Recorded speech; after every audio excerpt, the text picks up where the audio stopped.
اللہ ہم اس کا حق ادا کرنے والے ہوں، ہم اس نعمت کی ناقدری کرنے والے نہ ہوں، اللہ ہم ناشکری کرنے والے نہ ہوں۔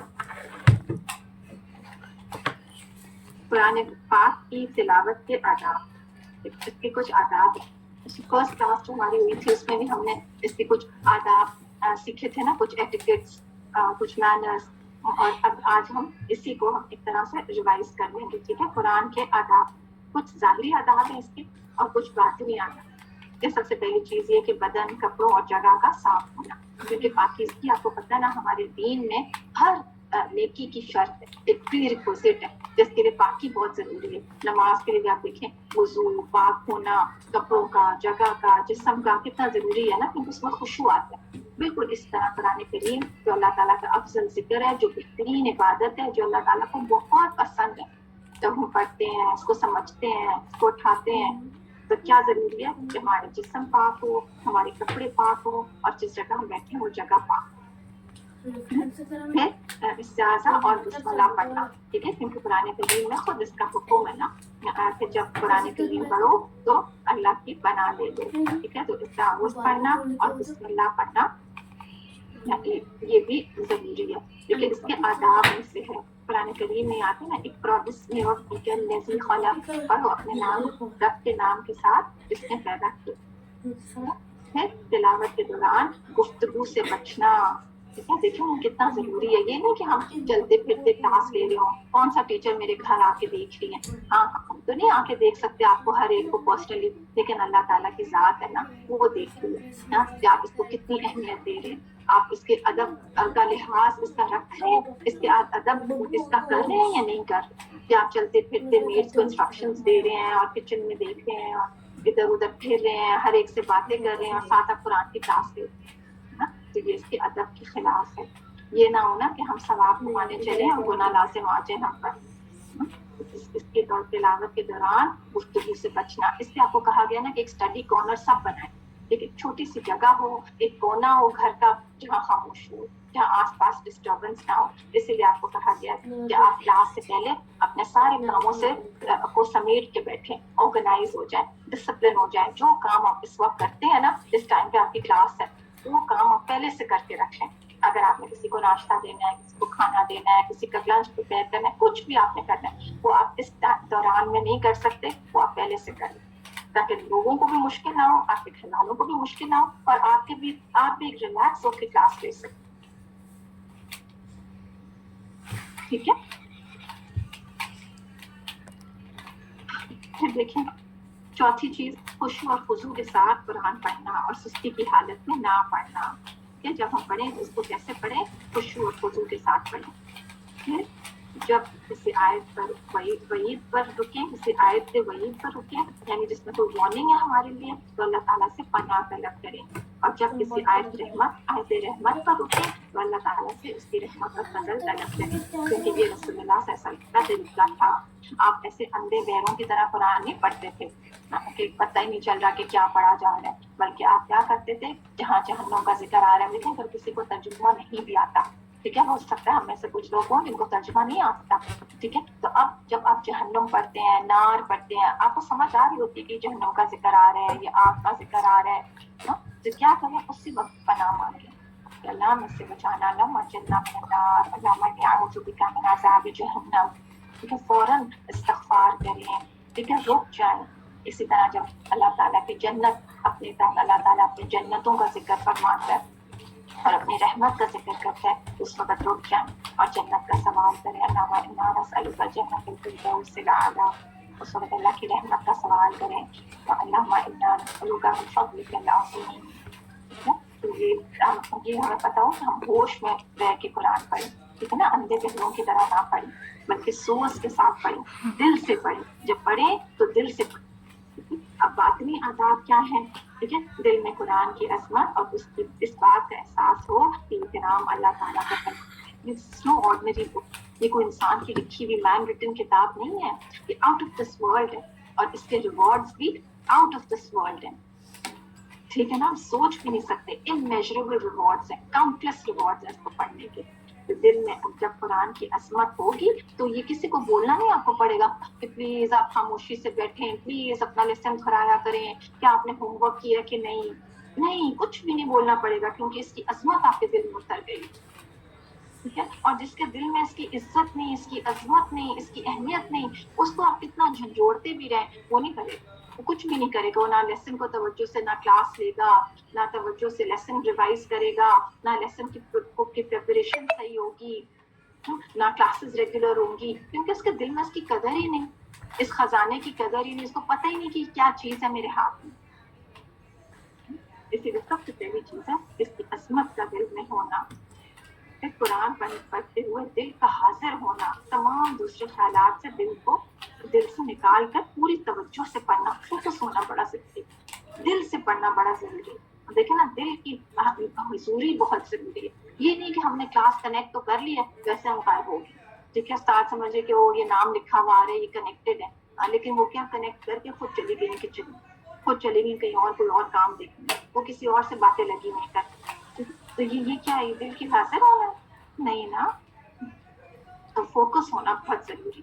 ٹھیک ہے, دل کا حاضر ہونا, اٹینٹو ہونا بہت ضروری ہے. اس لیے آپ پاس کہتے ہیں نا, پلیز اٹینٹولی کلاس لیں, تاکہ ایک ایک چیز جو کلاس میں بتائی جا رہی ہے آپ اٹینٹو ہو کے سنیں. اور پھر آپ دیکھیں نا, بیچ میں جب آپ کچھ اور کام کر رہے ہوتے ہیں نا, تو کیا ہوتا ہے, پھر چیزیں مس ہو جاتی ہیں, پھر وہی کوسچنز آپ اینڈ میں پوچھ رہے ہوتے ہیں, حالانکہ وہ سب چیزیں کلاس میں ڈسکس ہو چکی ہوتی ہیں. ٹھیک ہے, تو وہی بہنیں سوال کر رہے تھے جو اٹینٹو نہیں رہی, انہوں نے شروع میں سنا نہیں کہ کیا کہا گیا تھا, تو وہ بعد میں ان کو کوسچن کرنا پڑتا ہے, پھر وہ کنفیوژن ہو جاتی ہے ان کے مائنڈ میں, پھر ان کو سمجھ ہی نہیں آتا کیا کلاس میں بتایا جا رہا ہے. تو یہ آپ اپنے آپ کو بھی اذیت دے رہے ہیں نا, دو تین چیزیں اکٹھے نہ کریں. ٹھیک ہے, جب کلاس لیں تو اٹینٹو ہو کے, فوکس ہو کے صرف کلاس پہ کانسنٹریٹ کریں. ٹھیک ہے, پھر قرآن کے معنی پر تدبر کرنا اور فکر کرنا, اس تصویر بھیجی جاتی ہے تاکہ گھر میں آپ ریلیکس ہو کے اس کو سن لیں. کیونکہ اس کا کوئی ٹیسٹ, کوئی ایگزام نہیں ہے, کچھ آپ سے پوچھا نہیں جانا, کیونکہ یہ تفسیر کس کی ہے, یہ ہمارے اپنے عمل کے لیے, ہم اس کو انڈرسٹینڈ کریں گے تو اس پہ عمل کریں گے. ٹھیک ہے نا. قرآن پڑھتے وقت یہ محسوس کرنا کہ ہر پیغام صرف خاص کسی کے لیے, یہ نہیں سوچنا کہ جب ہم تفسیر سنتے ہیں نا, ہم سوچتے ہیں ہاں یہ فلانی کا ذکر ہو رہا ہے, ہاں یہ ان لوگوں کے بارے میں نہیں, یہ ڈائریکٹ میرے لیے, یہ میں نے اس سے اپنے لیے سبق نکالنا ہے, یہ میں نے اس پہ عمل کرنا ہے. ٹھیک ہے, یہ میرے اندر بھی خرابی ہو سکتی ہے, میں نے اپنے آپ کو چیک کرنا ہے. یہ سیلف انالیسس ہے نا جو ہم نے کرنا ہے, دوسروں کے لیے تھوڑی کتاب آئی کہ ہم پڑھیں اور ہم دوسروں کو پوائنٹ آؤٹ کرتے رہے, ہاں یہ خرابی جو ہے یہ فلانے میں ہے, اور یہ بھی اس میں ہے, اور یہ اس میں ہے, اور میں سب کو ٹھیک کروں گی. نہیں, ٹھیک ہے, یہ سب اپنے لیے. ٹھیک ہے, انٹروسپیکشن, اپنے اندر جھانکنا ہے, اپنے دل میں دیکھنا ہے, کیونکہ اللہ تعالیٰ کو تو پتہ ہے کہ ہمارے اندر کیا کیا خرابی ہے. ہر آیت کو صحیح طور پر سمجھنا اور خلوص سے دل کے ساتھ اس پر عمل کرنا. ٹھیک ہے, کتاب ہدایت کی کیسے بنے گی, جب ہم اس کو سمجھیں گے اور عمل کرنے کی نیت رکھیں گے اور کوشش کریں. ٹھیک ہے, کوشش کرنا ہمارا کام ہے. کمیاں تو ہمارے اندر بہت ہیں, گنہگار تو ہم بہت ہیں, پرفیکٹ تو ہم کبھی ہو نہیں سکتے, لیکن کوشش لازم, اور دعا, کوشش اور دعا. لیکن رسول اللہ صلی اللہ علیہ وسلم سے پوچھا گیا کہ بتائیں کس کی نماز سب سے افضل ہے. پھر آپ سے کسی صحابہ نے ایک موقع پر پوچھا کس کا روزہ سب سے افضل ہے, کس کا حج سب سے افضل ہے. تو آپ نے کیا فرمایا, تو اس میں سب سے زیادہ اللہ کو یاد کرنے والا, یعنی دل سے وہ کام. نماز کس کی افضل ہے, جو دل سے نماز پڑھتا ہے. ٹھیک ہے, صرف ظاہری ایکشنز نہیں. ٹھیک ہے, کس کا حج مقبول ہے, کہ جس نے دل سے حج کیا, سب سے زیادہ اللہ کو یاد کیا. بالکل اسی طرح جب آپ قرآن کریم پڑھ رہے ہیں تو دل کی حضوری ضروری ہے. ٹھیک ہے نا, کہ آپ فزیکلی پریزنٹ تو ہیں, کلاس میں کنیکٹڈ تو ہیں, لیکن کیا آپ اٹینٹو بھی ہیں, کہ آپ دل لگا کے پڑھ رہے ہیں. رسول اللہ صلی اللہ علیہ وسلم کی ایک حدیث بھی ہے نا, کہ دو لوگ ایک ساتھ کھڑے نماز پڑھ رہے ہوتے ہیں, شولڈر ٹو شولڈر, لیکن ان کی نمازوں میں آسمان اور زمین کا فرق ہو. کیا چیز فرق کرتی ہے, وہ تو ایک ساتھ کھڑے نماز پڑھ رہے ہیں, زمین آسمان کا فرق. کی نمازوں میں شولڈر ٹو شولڈر کھڑے ہوتے ہیں نماز پڑھنے دو لوگ, لیکن نماز میں زمین و آسمان کا فرق. تو کس چیز کا فرق ہے, کہ ایک دل سے پڑھ رہا ہے اور ایک بیزاری سے پڑھ رہا ہے. کچھ اور اس کے دماغ میں تو کچھ اور ہی چیزیں چلیں.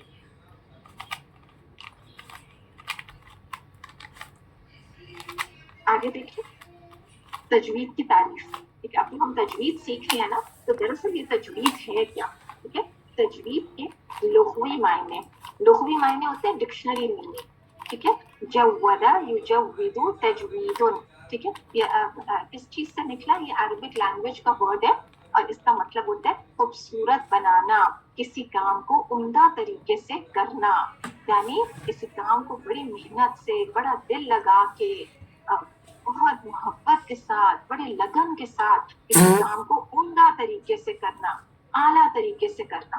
آپ دیکھیں نا کہ کوئی کام کب اچھے طریقے سے ہم کر پاتے ہیں, جب ہم دل سے کرتے ہیں, جب ہم شوق سے کرتے ہیں, جب ہم محبت سے کرتے ہیں, تو وہ کام کی برکت ہی کچھ اور ہوتی ہے, اس کے فیض اور فائدے ہی کچھ اور ہوتے ہیں, ہے نا. اس کی خیر دور دور تک پھیل جاتی ہے. اب ایک چھوٹی سی چیز ہی دیکھیں کہ کھانا بنانا. ہم میں سے کون ہے جو کھانا نہیں بناتا؟ ایک ہوتا ہے بیزاری سے بنایا ہوا کھانا, کسی کام کا نہیں ہوتا, وہ کسی کے لیے غذا نہیں بنتا, وہ کسی کے لیے شفا نہیں بنتا, وہ کسی کو تسکین نہیں دیتا, وہ بے برکت ہی رہتا ہے. کھا بھی لیتے ہیں تو کوئی فائدہ نہیں ہوتا. اور ایک ہوتا ہے دل سے بنانا. جب ہم دل سے کھانا بناتے ہیں نا, تو تب کیا ہوتا ہے, اس کی خوشبو, اس کی لذت, اس کے تو کیا کہنے ہیں, اس کی بات ہی کچھ اور ہوتی ہے. بالکل اسی طرح جو کام ہم دل سے کرتے ہیں وہ ایکسلنس کے لیول پہ ہوتا ہے اور وہ اللہ کے ہاں قبول ہوتا ہے. اور اس کا دوسرا روپ جو ہے وہ کیا ہے, تحسین.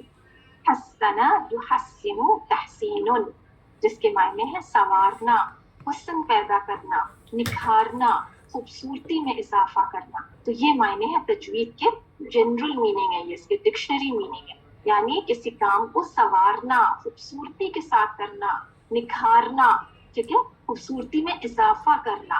تو اس کے دو معنی آتے ہیں, جودا یجود تجوید, خوبصورت بنانا, اور التحسین جس کا مطلب ہوتا ہے کیا, سنوارنا, حسن پیدا کرنا. ٹھیک ہے, یہ اس کی ڈکشنری میں. پھر اصطلاحی معنی اس کے کیا ہے, یعنی اسلامک ٹرمینالوجی میں جب ہم تجوید کا لفظ بولتے ہیں تو اس کا کیا مطلب ہوتا ہے, کسی بھی کام کو خوبصورت بنانا نہیں, خاص طور پر حروف کو ان کے مقررہ مخارج اور صفات لازمہ اور صفات عارضہ کے ساتھ پڑھنا. یعنی لیٹرز کو, عربک لینگویج کے لیٹرز کو, قرآن کریم کے حروف کو صحیح مخرج سے ادا کرنا, یعنی اس کی اسپیسیفک آرٹیکولیشن پوائنٹ کے ساتھ سے ادا کرنا, اور اس کی صفات کے ساتھ ادا کرنا. یعنی ہر لیٹر کے اندر اس کی کچھ کیریکٹرسٹکس ہوتے ہیں. ٹھیک ہے, کچھ کنڈیشنل ہوتے ہیں اور کچھ پرماننٹ ہوتے ہیں. کچھ صفات لازمہ ہوتے ہیں جو لازمی طور پہ ادا ہوتے ہیں ہر حال میں, اور کچھ ہوتے ہیں جو عارضی ہوتے ہیں, جو کنڈیشنل ہوتے ہیں. کوئی کنڈیشن ہوتی ہے تو وہ ہوتے ہیں, اور کوئی کنڈیشن ہوتی ہے جو نہیں ہوتے. انشاءاللہ اس کی ڈیٹیلز آپ صفات کے چیپٹر میں سیکھیں گے. ابھی صرف اتنا سمجھ جائیں کہ تجوید کا مطلب کیا ہے, ہر حرف کو یعنی ہر لیٹر کو اس کے صحیح آرٹیکولیشن پوائنٹ سے, یعنی اس کے صحیح مخرج سے اور اس کی صفات کے ساتھ ادا کرنا. کیا ہوتی ہیں صفات, اس کی کیریکٹرسٹکس. یہ انشاءاللہ ڈیٹیل میں آپ سیکھیں گے. ابھی مخرج کا چیپٹر آپ کا سٹارٹ ہو گیا. جیسے جیسے آگے بڑھتے جائیں گے آپ سمجھ جائیں گے کہ ہر لیٹر کا ایک خاص آرٹیکولیشن پوائنٹ ہوتا ہے, ایک خاص جگہ ہوتی ہے جہاں سے وہ لیٹر پروناؤنس کرنا ہوتا ہے, تو اس کی ادائیگی درست ہوتی ہے. ٹھیک ہے, اور ہر لیٹر کی کچھ کیریکٹرسٹکس ہوتی ہیں. مثلا جیسے رو جب ہم بولتے ہیں تو اس میں والی آواز ہے. ٹھیک ہے, سین ہم بولتے ہیں اس میں سیٹی والی آواز ہے. تو یہ کیا ہے, یہ لیٹرز کی کیریکٹرسٹکس ہے. ٹھیک ہے, اور which inshallah you will learn very soon when we do the chapter of صفات. ٹھیک ہے, تو اب یہ سب پریشان نہ ہو, صرف اتنا یاد رکھنے کا ہے کہ تجوید کا مطلب کیا ہے, ہر حرف کو اس کے صحیح مخرج اور صفات کے ساتھ ادا کرنا, بس. ٹھیک ہے, آگے دیکھیں تجوید کی اہمیت. قرآن کی روشنی میں کیا اہمیت ہے, کیا امپورٹنس ہے.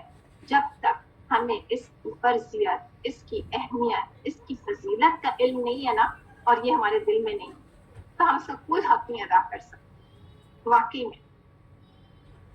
تو اس کی اہمیت جاننا, یہ کیسے ہمیں, کون ہمیں اس کی اہمیت بتائے گا, میں, آپ نہیں, کون اہمیت بتائے گا, خود قرآن کریم میں بتایا گیا کہ یہ کیا ہے. الذین آتیناہم الکتاب یتلونہ حق تلاوتہ, أولئك يؤمنون به, وہ لوگ جنہیں ہم نے کتاب دیا وہ اسے پڑھتے ہیں جیسے کہ اس کو پڑھنے کا حق ہے.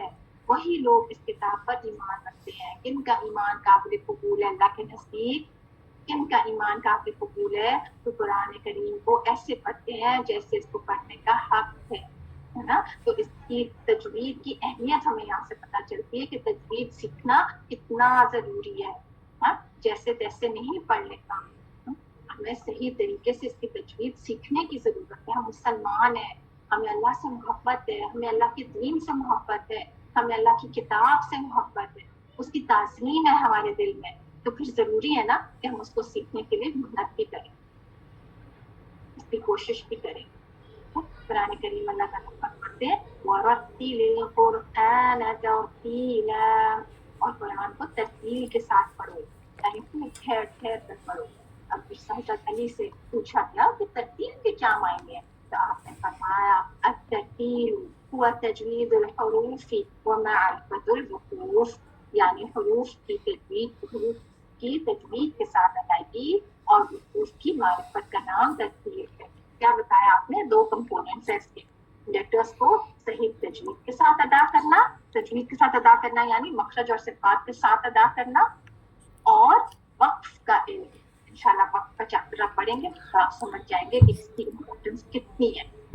تو وقف کا علم بھی بہت ضروری ہے, اور حروف کی صحیح تجوید کے ساتھ ادائیگی یعنی صحیح مخرج اور صفات کے ساتھ ادائیگی. یہ ہے ترتیب جس کا حکم دیا گیا قرآن. اچھا, اب ہم دیکھتے ہیں تجوید کی اہمیت احادیث کی روشنی میں. رسول اللہ صلی اللہ علیہ وسلم نے بھی ہمیں بتایا اس کی کیا اہمیت ہے. حضرت عثمان بن عفان رضی اللہ عنہ سے روایت ہے کہ رسول اللہ صلی اللہ علیہ وسلم نے فرمایا خیرکم یعنی بہترین تم میں سے من تعلم القرآن وعلم, تم میں سے بہترین وہ ہے جو قرآن سیکھنے اور سکھائیں. ان کے لیے آپ کو پتہ ہے کہ تو اس گروہ میں شامل ہو جائے جو دین سیکھے اور سکھائے, جو اللہ کے دین کے لیے محنت کرے, کوشش کرے, اپنا وقت لگائے, اپنا مال لگائے, اپنی قوتیں جو اللہ تعالیٰ نے دی ہیں, یہ دیکھنے کی قوت, یہ سننے کی قوت, یہ بولنے کی قوت, جب ہم اللہ کے راستے میں لگاتے ہیں, ہدایت حاصل کرنے کے لیے لگاتے ہیں. ہدایت کی ٹولز ہے نا جو اللہ تعالیٰ نے ہمیں دی. دیکھیں نا کیا آنکھیں ہیں, کیا کچھ ہم دیکھتے رہتے ہیں. تو اللہ کی کتاب ہی نہیں دیکھی, اسی کو صحیح طریقے سے نہیں پڑھا, کیا کچھ ہم سنتے رہتے ہیں. اللہ کی کتاب ہی نہیں سنی, کلام ہی نہیں سنا, اس کو ٹائم ہی نہیں ہمارے پاس. تو جب ہم شہادت میں شامل ہو جاتے ہیں, ہم اپنی قوتوں کو اللہ کے راستے میں لگاتے ہیں, اللہ کی کتاب سیکھنے میں لگاتے ہیں, تو آپ کو پتہ ہے نا کہ زمین کی چوٹیاں اور سمندر میں تیرنے والی مچھلیاں سب دعائیں کرتی ہیں, ہمارے سب دعائیں کرتی ہیں. پھر ایسے لوگوں کے لیے سب اللہ کی مخلوق کو اللہ تعالیٰ لگا دیتا ہے, وہ ان کے لیے دعائیں کرتے ہیں. تو آپ سوچیں نا کہ آپ قرآن پڑھ رہے ہیں, سیکھ رہے ہیں, محنت کر رہے ہیں, اور کون کون آپ کے لیے دعائیں کر رہے ہیں. آپ کو پتہ بھی کون کون آپ کے لیے دعائیں کر رہے ہیں.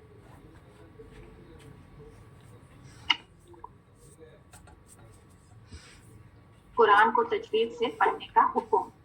قرآن کو تجوید سے پڑھنا فرض عین ہے, یعنی وہ فرض جس کا کرنا ہر مسلمان پر لازم, اس کو کہتے ہیں فرض عین, اور نہ کرنے والا گنہگار. ٹھیک ہے, یہ کوئی معمولی چیز نہیں کہ چلو کر لیا تو کر لیا اور نہیں تو نہ صحیح, نہیں, یہ فرض عین ہے. علم تجوید سیکھنے کا فائدہ کیا ہے؟ وہ سیکھوں دونوں جہانوں میں سعادت اور اللہ کی خوشنصیبی, دنیا اور آخرت کی خیر و بھلائیاں اس کتاب کو سنجو لینی ہے. پھر اس سے تلاوت کا حسن بڑھ جاتا ہے. تلاوت کی خوبصورتی کس میں ہے؟ تجوید سے پڑھنے. ٹھیک ہے, تلاوت کی خوبصورتی کیسے آئے گی؟ تجوید سیکھیں گے تو انشاءاللہ آپ دیکھیں گے تلاوت کے حسن آتا ہے. تجوید کے ارکان. تجوید کے ارکان کیا ہیں؟ رکن ہوتے ہیں نا, اسی کی جمع یہ ارکان. ٹھیک ہے, کیا ہے وہ 4 موسٹ امپورٹنٹ چیزیں تجوید سیکھنے کے لیے ہمیں پتہ ہونا چاہیے؟ حروف کے مخارج کا جاننا. ٹھیک ہے, حرف کا مخرج کیا ہے, ہر لیٹر, کوئی بھی لیٹر آپ لے لیں, با, واو, شین, ٹھیک ہے, ہمیں پتہ ہونا چاہیے کہ اس کی ایگزیکٹ لوکیشن کیا ہے, اسپیسیفک آرٹیکولیشن پوائنٹ کیا ہے.